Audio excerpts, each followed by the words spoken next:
Britain's royal palaces. Majestic. It's absolutely dripping in history. Luxurious. The White Drawing Room at Buckingham Palace is like a scene from a Disney film. And packed to the rafters with incredible secrets. Secrets that the royal family would much prefer not to be made public. From royal courtships to royal births to royal marriages and scandals, the palaces have played host to all of that.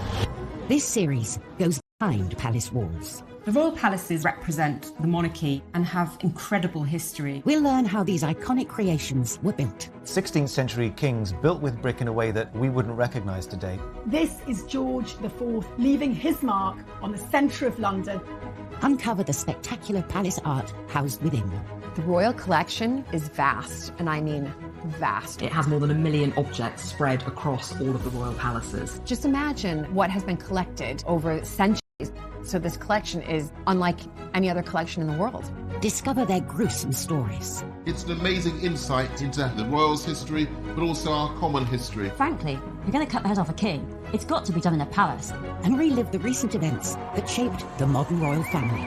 The whole case was an absolute fiasco and a huge embarrassment. The Queen was particularly aggrieved that Harry had done it in the way that he had. This is The Secrets of the Royal Palaces.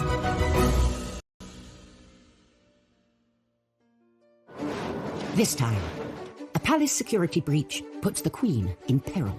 To wake up to find a complete stranger standing over your bedside must be terrifying.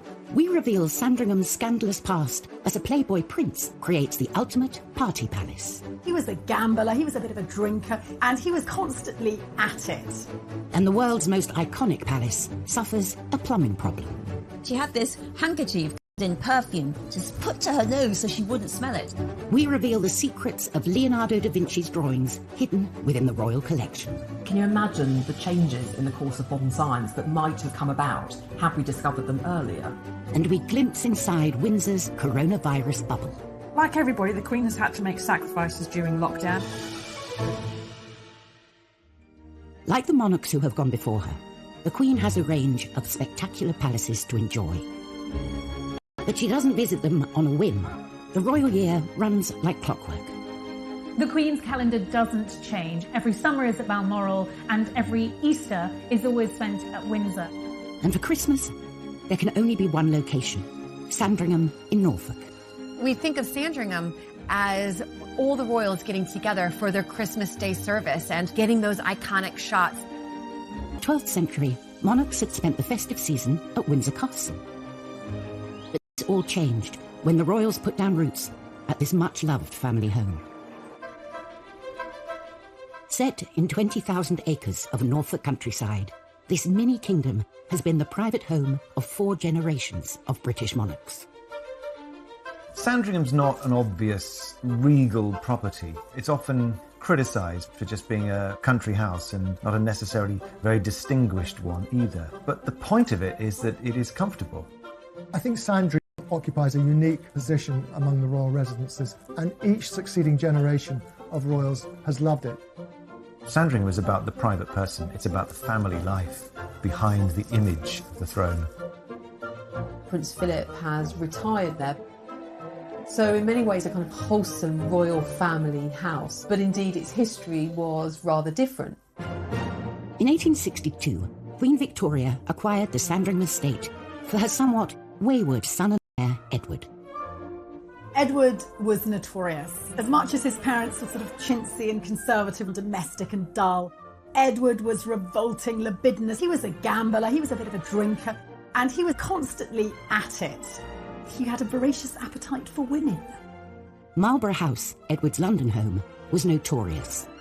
Sandringham would be a sobering retreat where he could grow into the role of king. Get him back on track, stick him in an off-path, off-beat estate, and see if we can't improve his behaviour somewhat.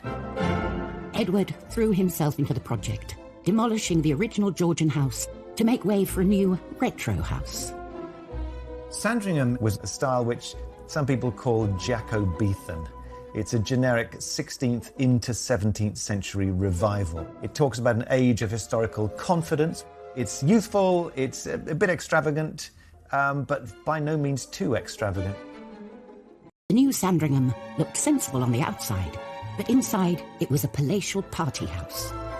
You wonder what the architect's brief was for Sandringham. If you have a checklist for the racy young monarch-to-be of the 1860s and 70s, you might want a bowling alley or billiard tables. But you've got to have the space to entertain people and to get engaged in country pursuits. And if you are a Prince of Wales, you've got to do it in style. Edward also made the most of Sandringham's vast estate, turning it into a shooting paradise, complete with Europe's largest game larder. It was less in many respects about the house and more about the grounds, this kind of playboy park, for want of a better expression, which is where a lot of Edward's attention went. They planted thickets and they imported literally bags of this, the very best shoot in England, and that really, really mattered at the time. They say time waits for no man, but at Sandringham, even the clocks were subject to royal whims. Edward was absolutely determined to try and cram in as much hunting each day as he could. And indeed, he changed the clocks to created Sandringham time to give him more daylight hours to hunt in. Sandringham time, 30 minutes ahead of Greenwich Mean Time, was the official time on the estate from 1901 until 1936. And eventually, Edward's mother got her wish, as he and his country house settled down somewhat. The thing about Sandringham is that, like its inhabitants, it grew up. It went from being a place of billiards and bowling to more cultured pursuits as Edward VII and Queen Alexandra and their children all evolved and grew up. And so the old bowling alley became the Long Library, and that's where the Queen is shown when she gave her first televised address to the nation. So it's not a fixed thing, it shows a life lived. The royal palaces serve as homes, as offices, and as bolt holes away from it all. But they all share a common purpose: to keep the royal family safe. Some were built with security in mind. Windsor is a castle. It was built to do battle. It was built to house armies. It was built to protect a royal family. But the palaces are not always as secure as they seem. At 6:45 a.m. on the 9th of July 1982, unemployed labourer Michael Fagan approached Buckingham Palace. His actions over the next 45 minutes would uncover a series of shocking weaknesses in the palace's security systems. He managed to climb this 14-foot high wall. And then he climbed up a drain pipe into a window and found himself roaming free in the corridors of Buckingham Palace. It's the most extraordinary breach of security. For 15 minutes, Fagan wandered around the palace. A cleaner said good morning. I think he sat on the throne. He had taken his shoes off and had no socks, so he must have looked quite a sight. But clearly, nobody took any notice. But exactly how had Fagan evaded palace security? Apparently an alarm sensor had detected his movements, but police dismissed it. The officers in that control room had been desensitised to the alarms because there was ongoing problems by them giving the palace, and no one would have known. But his early morning jaunt didn't end there. He entered a room that would turn his trespass into a worldwide scandal. At 7:15 a.m, he found the door to the Queen's bedroom unprotected. Her security detail had gone off the night duty at 6 o'clock, and nobody else was in place. And the next line of defence, her footman, was nowhere to be seen. The footman had taken the dogs for a walk, so the Queen was there on her own. Inside the bedroom, Fagan opened the curtains and woke the Queen. The sight of this slightly dishevelled man wandering into her bedroom must have been really, really terrifying for the Queen. To wake up to find a complete stranger standing over your bedside must be terrifying. The Queen pressed the alarm bell in her bedroom. But no one came. The Queen was incredibly composed. She kept Fagan talking. She remained incredibly calm. The Queen clearly got the measure of Michael Fagan, engaged him in conversation. In fact, Fagan asked for some cigarettes. Luckily, a maid who'd been cleaning nearby entered the Queen's bedroom. The maid went to get cigarettes and and with police officers. Meghan was marched out of the palace, with everyone realising the Queen had been very lucky. It was a complete and utter disaster from a protection point of view. I mean, by very good luck, Michael Fagan did not go there with the intention of harming the Queen. But it could have turned out really badly. The impact of this break-in went much further than the Queen's bedroom. The commander of A Division was forced to resign, and several other junior officers were actually disciplined and as a consequence. Changes to palace security were made, with more armed police officers and upgraded security systems. And it seemed to do the trick. Buckingham Palace remained watertight for 20 years. But in 2003, tightened security was breached to an even more terrifying degree, when an undercover journalist revealed how easy it was to get to the very heart of the royal palace. He even served the Queen and the Duke of Edinburgh their breakfast. Coming up in Secrets of the Royal Palaces, we learn how a king lost his head in front of his palace. One moment you're decorating your palace, next moment you're executed outside it. And we uncover the groundbreaking Leonardo da Vinci drawings that lay hidden inside Windsor Castle.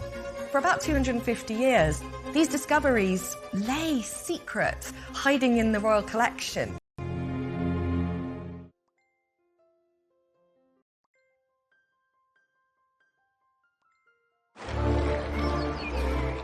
In joy and celebration. But they have also been the site of the royals' darkest days. In January 1649, the monarchy was in peril, and so was King Charles I. He'd lost the English Civil War against Oliver Cromwell and his parliamentarians, and now he was on trial. He was essentially put on trial for not doing the job of king in the way he should have done, for really taking too many powers from Parliament and proroguing Parliament too much, so don't do that. He defended himself quite valiantly and said he shouldn't be on trial at all because he was king and only answerable to him up there. But it was a foregone conclusion, open and shut case to the Cromwellians. He was found guilty and sentenced to be executed. Having been tried at the Palace of Westminster, the king was sent to St James's Palace to await his death. He had a lot of palaces to look at when he was suffering his final awful days. On the 30th of January 1649, Charles was marched across St James's Park, not to Tower Hill, the traditional execution site, but to the Palace of Whitehall. Because frankly, if you're going to cut the head off a king, it's got to be done in a palace. And this wasn't just any palace. Whitehall was probably the largest palace in Europe and the centre of English royal power. It was also beautiful. At the banqueting house of Whitehall, Charles I actually decorated the roof with these incredible Rubens paintings. As he's going to be executed for being too divine right, too power hungry as a king, he sees over his head these murals, these beautiful paintings of kingly divine right. Charles I is taken outside Whitehall Palace, outside the banqueting house, on a scaffold. He gives a very brave and valiant speech, but unfortunately it's a bit windy and no one really can hear it. But he submits very bravely, he tucks his hair into a cap so that they can get a nice clean blade, and he raises his arm as a signal. So, that's quite significant, isn't it? That actually he gets to raise his arm. Most people who are executed have no choice when the axe comes down, but he has that moment of grace. And he was finally executed in front of everyone outside Whitehall Palace. So you have to watch out if you're a king. One moment you're decorating your palace, next moment you're executed outside it. Charles I lost his throne and his head, but he left an incredible legacy, a collection of artworks that will become the basis of the royal collection. Charles I was a great lover of the arts. He recognised the power of collecting, the power of art to showcase the strength of the monarchy and of the court. When the monarchy was restored, the collection boasting over 1 million items. Some are proudly displayed on palace walls, and others are carefully archived and rarely seen. Windsor Castle's print room is home to an extraordinary collection of some 600 drawings by Leonardo da Vinci. Leonardo da Vinci has rightly been recognised as one of most incredible minds of all time. This collection was acquired by Charles II, who came to the throne nearly 150 years after Leonardo's death. Both men shared a passion for the arts and science. Charles II was known as the Merry Monarch. He had spent years in exile after the beheading of his father, Charles I. And when he came back, he was absolutely determined to invest in the arts and in the sciences. That was going to be his legacy. He founded the Royal Observatory, he sponsored the Royal Society, which was the oldest scientific institute anywhere in the world. For hundreds of years, this collection of drawings has been kept hidden at Windsor, where only a privileged few could view them, including a young Prince Charles. As a boy, Prince Charles was rather taken by these drawings and spent some time with archivists looking at them. And when he later told the family what he'd been doing, they thought it was all rather strange because, of course, they'd all been outside messing around on horses, and he had been locked inside looking at the drawings of Da Vinci. In 2019, the public were allowed a glimpse of this rare collection, as hundreds of them went on display at Buckingham Palace's Queen's Gallery. 2019 was a mesmerising moment. They'd always been lent in small numbers to individual exhibitions, but there was a huge exhibition at the Queen's Gallery. Actually, these drawings were never intended to be seen at all. Leonardo used them as his laboratory to explore new ideas, particularly in the field of human anatomy. The things he discovered were revolutionary. Really minute anatomical drawings that can still help anatomists today. For about 250 years, these discoveries lay secret, hiding in the royal collection. But can you imagine the changes in the course of modern science that might have come about had we discovered them earlier? But the drawings had still more secrets to reveal. Secrets that would lie hidden to the naked eye. Royal palaces house not only priceless treasures and centuries of history, but also the royals themselves. Keeping the palaces safe and secure is of paramount importance. In 1982, Michael Fagin's intrusion into the Queen's bedroom revealed the cracks in Buckingham Palace's defences. 20 years later, they would be tested again, but this time the intrusion would go unnoticed. In 2003, Daily Mirror journalist Ryan Parry decided to put royal security to the test. Could he get into Buckingham Palace by applying for a job there? The application process was surprisingly straightforward.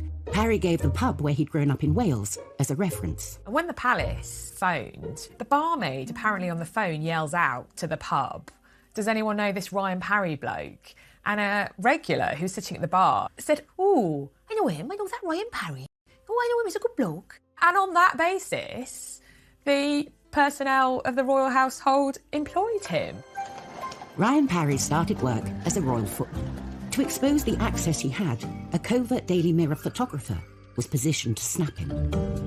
These images showed he was at the heart of the royal household, with no proper security checks. He was shown riding on a state coach, and even stepping out onto the famous Buckingham Palace balcony. I just had to kind of make myself and think, I can't believe I'm actually standing at this very spot. The distinctive uniform was his past. Once he'd got the uniform, there seemed to be a trust. He used his access to all areas to nose around the whole palace. He even served the Queen and the Duke of Edinburgh their breakfast, and he took photographs. It was the most extraordinary scene. They had their cornflakes and cereals in Tupperware boxes. We imagine perhaps that the Queen eats off silver salvers on a daily basis, but actually she doesn't. She eats just like the rest of us. Parry's unlimited access to the palace even coincided with a presidential visit by George W. Bush. There is no state visit more important or, frankly, more crawling with security than an American president visit to the Queen of the United Kingdom. And Parry had all of the details. visit. It was shocking that he could get a job that easily with so little security checks and clearance. He could have been someone who was looking to kidnap and hold ransom for financial gain, a senior member of the royal family, or even, for whatever means, perform an assassination on a senior member of the royal family. And just as the president was settling into his suite at the palace, amid some of the tightest of the Buckingham Palace gates. He'd finished his duties at 11 p.m, put up his uniform, packed his bags, and just walked out. The next day, the Mirror published his story, 15 pages of detailed insights into life at Buckingham Palace. My brief was particularly to look at the security procedures in place. But a lot of what you wrote, obviously, was more kind of below-stairs tittle-tattle, wasn't it? Sure, but I mean, that was all part of my information gathering. The palace were furious because, of course, Ryan Parry was undiscovered. They only knew about it when they saw the front page the following day. This wasn't just a breach of security. They'd had an intruder who had taken photographs of their space, their private life. The Mirror claimed the undercover operation exposed lapses in security rather than in invading royal privacy. You have to look at how those flaws are exposed and how, in fact, you make sure you deal with them. So that shouldn't be allowed to happen again. An inquiry into the incident, to a new vetting procedure being introduced to ensure the palace is kept watertight. But for those tasked with keeping the royal palaces secure, the challenges remain. Palaces and castles are not prisons. You don't have ack-ack guns, you don't have huge amounts of barbed wire. And the royals themselves do not want the intrusion, so you have to balance that their homes with security, and it's not an easy job. Still to come on Secrets of the Royal Palaces, we reveal Windsor Castle's invisible Leonardo da Vinci drawings. It's an incredibly rare privilege to be able to see them in the flesh. They're not normally able to be on display. And we glimpse inside Sandringham's most private of rooms, where one Thomas Crapper spared the blushes of the prince's mistresses. They would have had to have put up with gross, handsy Edward, but they could have at least lushed away their own detritus.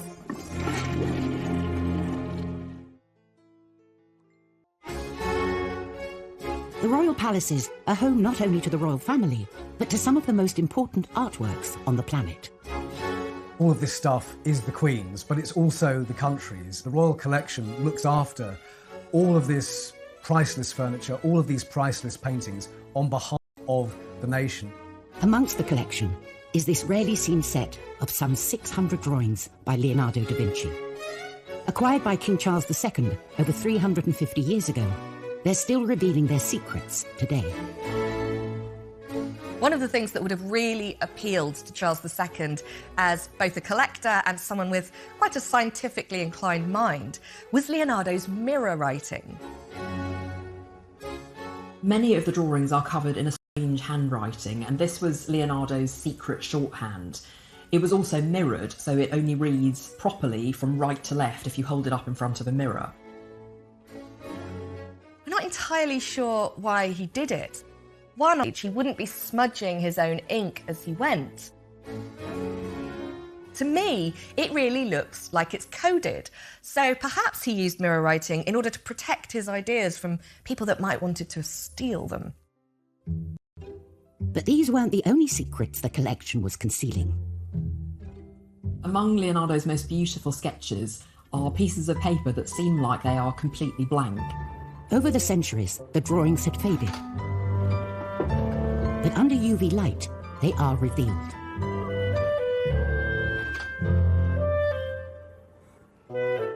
These scans show some colour that has faded away, sketch lines that we didn't know existed.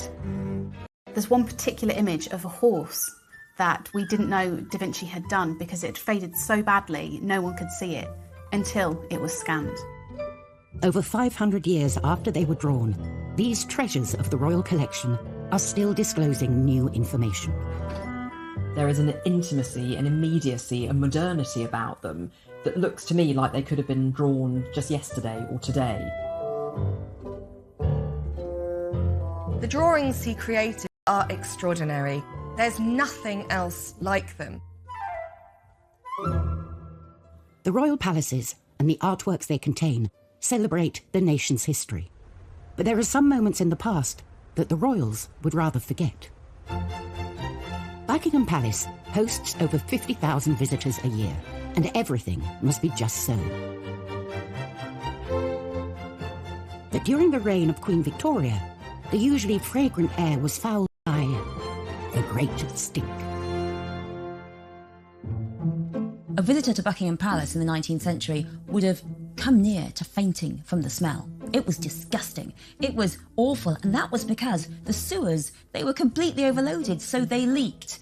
And they leaked human waste all over the floor, particularly all over the floor of the kitchens. Yes, very, very hygienic. And so there's Victoria, the most powerful woman in the world, and she is living in a palace full of leaked human waste. It's completely disgusting. But it's not just Buckingham Palace that's the smelliest, perhaps least hygienic palace in the world. The whole of London is really very bad smelling, and that was literally because the sewage system wasn't up to it. And people at the time said that the Thames was actually black, and all this reached a head in the summer of 1858, which is known as the Great Stink.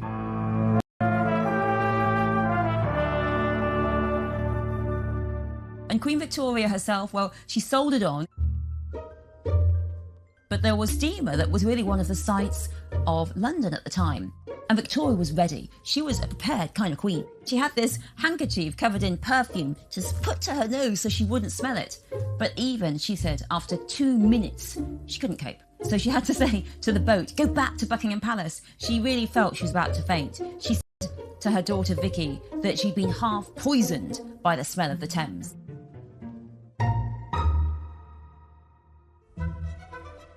The royals might have hoped this was the end of their toilet troubles. But 13 years after the Great Stink, they faced a new sanitation issue. This time, the problem wasn't at Buckingham Palace, but at Sandringham. Queen Victoria bought the Sandringham estate for her 21-year-old son Edward, in the hopes that it would offer a calmer, healthier lifestyle.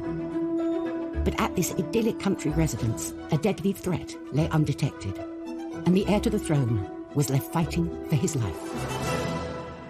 In 1871, Edward, the Prince of Wales, got really sick with typhoid fever, and it created a huge national moment of emergency. The press reported daily Edward's battle for survival. Tensions were raised because his father, Prince Albert, had died of typhoid only 10 years earlier.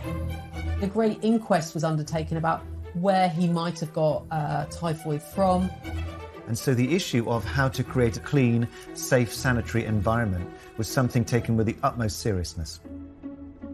As part of the investigation into how the prince might have got typhoid, it was thought that contaminated water at Sandringham might have been the cause. The solution was for a 60-foot high tower. It had on the top of it a 32,000-gallon iron tank, which contained the water from a new spring which had been drilled. And all that fresh water then would be enough to power the taps and the toilets down in the house, but was also strong enough for 4 fire hoses to be sprayed over the roof of the place. 7 years after Edward survived typhoid, the Appleton Water Tower was completed. Built in a Byzantine brick style, it sits on the highest point of the Sandringham estate. There's an extra benefit to that because a royal viewing gallery was set underneath the tank, which gave sweeping views across North Norfolk. They must have had their fingers crossed that the tank held over the royal family. And works were carried on inside the building too. For the palace loos, Edward brought in the best. Thomas Crapper's name echoes down the ages. He was celebrated for being a great sanitation engineer. He went from toilets being bog standard to creating a new standard for bogs. He's not the inventor of the flushing loo, but he's one of the men who patents it and makes... Created all of the sanitation for this new house, including 30 cedar-seated toilets. And they were things of great beauty. For Edward, such pretty porcelain was certainly an added attraction. He was well known for keeping a string of pampered mistresses.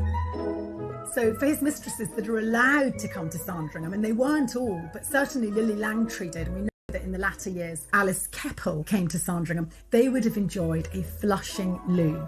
They would have had to have put up with gross, handsy Edward, but they could have at least flushed away their own detritus. So there is always an advantage to being the lover of royalty.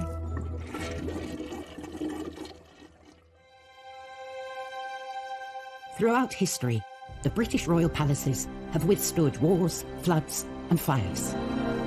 But in 2020, the world faced an unprecedented threat.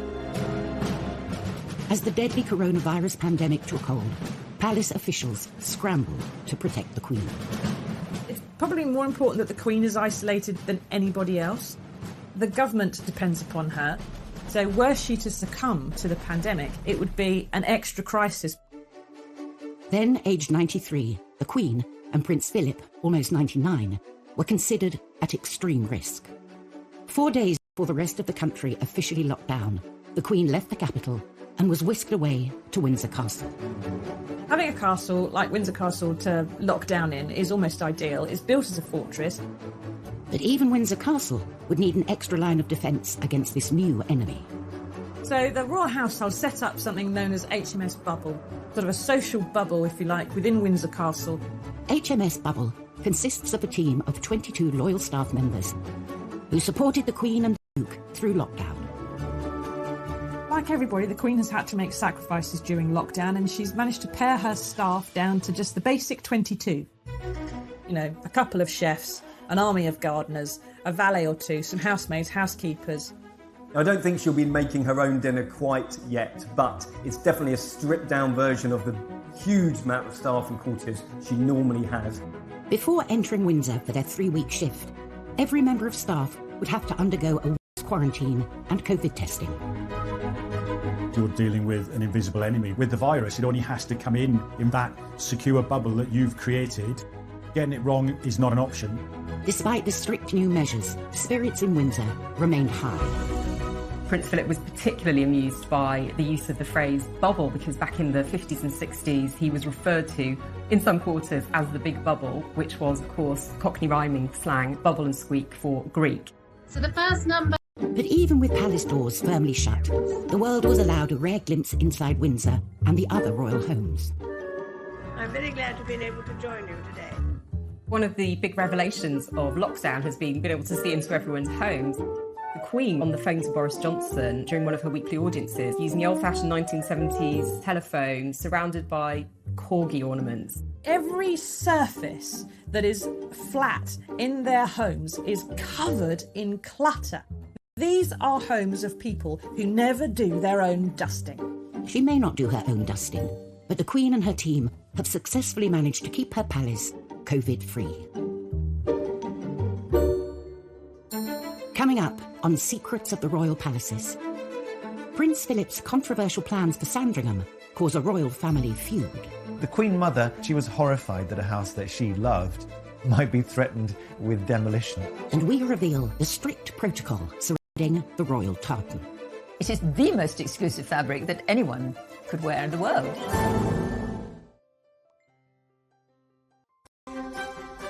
Sandringham. This traditional country house is much loved by the royal family, and by one senior royal in particular. Sandringham Estate is really the kingdom of Prince Philip. It was given to Prince Philip by the Queen after her accession, and the fact that he's retired there really shows that it's there that he feels most at home. But the old house hasn't always enjoyed universal acclaim. If you look at the critiques of Sandringham, it's never held up as a fine piece of architecture. In fact, it was said under George V that there wasn't one fine stick of furniture or bit of art in the place, with the exception of some tapestries. Philip had his sights set on a rather radical makeover. It might surprise us to think of the Duke of Edinburgh suggesting that Sandringham should be demolished. But once upon a time he did that in 1960. If Sandringham needed to be swept with a new broom, the Duke of Edinburgh was the man to wield it. Philip carved out this role as a bit of a moderniser. Now, that's not how we'd see him today, but give the guy a break. He's in his 100th year. Prince Philip proposed that it should be pulled down and the dusty old rooms might be replaced with something altogether more modern and befitting of a 20th century monarchy. He looked to an architect called David Roberts, who'd used a brick modernism, large windows and open planning to create new types of space and lots of light. Amidst an atmosphere of post-war optimism, The Queen was sympathetic to Philip's modern ideas. But then the Duke came up against a formidable opponent. The Queen Mother hadn't really bought into that whole picture, and she was horrified that a house that she loved might be threatened with demolition. Queen Elizabeth faced a dilemma: back her beloved Philip or put family and tradition first. This isn't just a royal residence. It's somewhere that the Queen is hugely emotionally invested in. Her grandfather and her father adored Sandringham. Ultimately, the Queen Mum got her way. The Queen rejected Philip's plans, and the nation was spared the 1960s concrete palace. So Sandringham stayed there since. The interiors are still largely as they were in the 19th century. The sitting room is kind of full of knickknacks. There's the feeling that Queen Alexandra or Queen Mary have sort of just left the room. So not necessarily everybody's taste, some might say a bit over the top, but actually very, very intimate and warm and cosy. Sandringham isn't the only much-loved private royal home. Balmoral is set amongst the lochs and mountains of the Scottish Highlands. Its beauty inspired one royal to turn fashion designer. At Balmoral, the royal family loved to embrace the Highland life, particularly when it comes to their attire. The family take their Scottishness very seriously, and they wear tartan a lot when they're in Scotland. For centuries, tartan has been worn by Highlanders as a symbol of clan identity. Each clan in Scotland has its own tartan. It represents the family, the lineage, the history of that particular clan. So it's about as Scottish as you can get.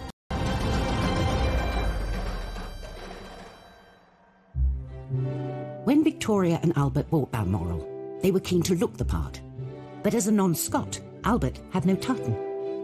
So he decided to design his own. The Balmoral tartan that was designed by Prince Albert, and it's grey and red and black. It's quite distinctive.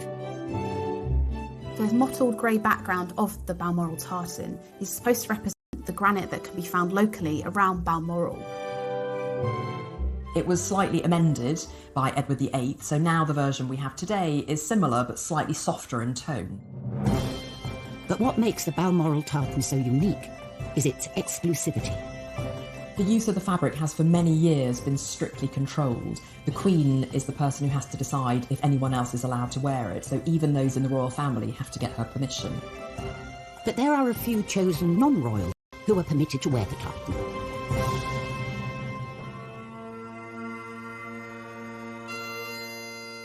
Bagpipe players on the Balmoral estate and also the Queen's personal piper are the only non-royals who are allowed to wear this tartan. So, unless you're on first-name terms with the Queen, you're going to have to take up the pipes and move to Balmoral if you want a chance to wear this unique royal tartan. It is the most exclusive fabric that anyone could wear in the world.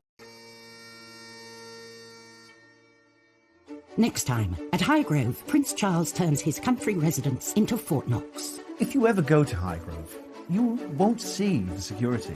It's invisible. At Kensington Palace. Battle of wills between the Duchess and Conroy on one side and Victoria on the other. And at Sandringham, a witness from Prince Philip's crash reveals what really happened. The driver couldn't move. It was quite obvious it was Prince Philip.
these weren't the only secrets the collection was concealing.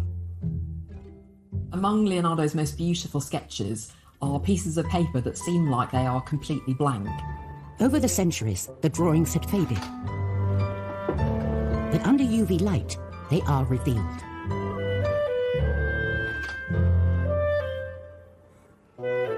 These scans show some colour that has faded away, sketch lines that we didn't know. This idyllic country residence, a deadly threat, lay undetected, and the heir to the throne was left fighting for his life. In 1871, Edward, the Prince of Wales, got really sick with typhoid fever, and it created a huge national moment of emergency. The press reported daily Edward's battle for survival. Tensions were raised because his father, Prince Albert, had died of typhoid only 10 years earlier. A great inquest was undertaken about where he might have got typhoid from. And so the issue of how to create a clean, safe, sanitary environment was something taken with the utmost seriousness. As part of the investigation into how the prince might have got typhoid, it was thought that contaminated water at Sandringham might have been the cause. The solution was for a 60-foot high tower. It had on the top of it a 32,000-gallon iron tank, which contained the water from a new spring which had been drilled. And all that